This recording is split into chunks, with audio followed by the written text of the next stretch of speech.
José Alvarez. I serve on the Honorary Board of Editors. I still review articles.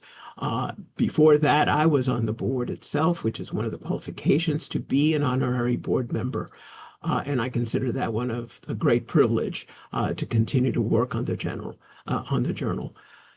So one question is, when did I start getting interested in international law? It came naturally. I was a Cuban immigrant. I was interested in U.S. foreign affairs from the start. I wrote a thesis when I was an undergrad comparing the U.S. occupation of the Philippines and Cuba at the turn of the last century.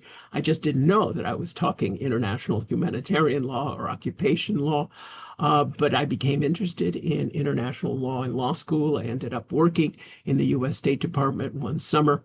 And after attempting a law firm, I went back to the State Department, where I stayed a long time, actually around 5 years, but eventually became an academic in January of 1989, starting at George Washington University. It took me a long time to publish my first article in January 1996, so 7 years after I started teaching, and some 16 publications elsewhere later. What this tells me, and I hope you gain this knowledge, is persistent pays off. The journal is worth publishing. A peer review is an excellent process. You get tremendous feedback. I remember my feedback on one rejected article from the late, great Tom Frank, who was the editor-in-chief at the time, saying that there was an idea in this piece. It appeared once in one paragraph at page 89 of a very long article.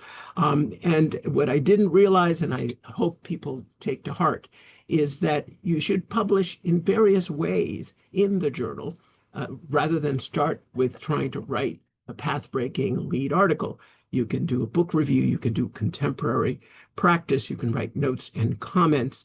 And of course, you should workshop your pieces. The great advantage also of submitting to the journal, even if you get rejected, is you get tremendous feedback, valuable feedback. And we continued that tradition from a prior editors-in-chief. And we tried to provide that to almost everybody who submitted an article that at least was within the subject matter. One of the great privileges of my life was when I became co-editor-in-chief with Benedict Kingsbury in April 2013. We served for 5 years. It was a time of great transition for the journal. That's when we transitioned to Cambridge University Press. It was also when we started AJIl Unbound and brought over 200 new voices into publishing in the journal one way or another in the 5 years we were there.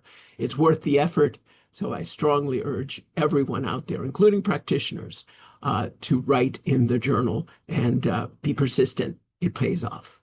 Thank you.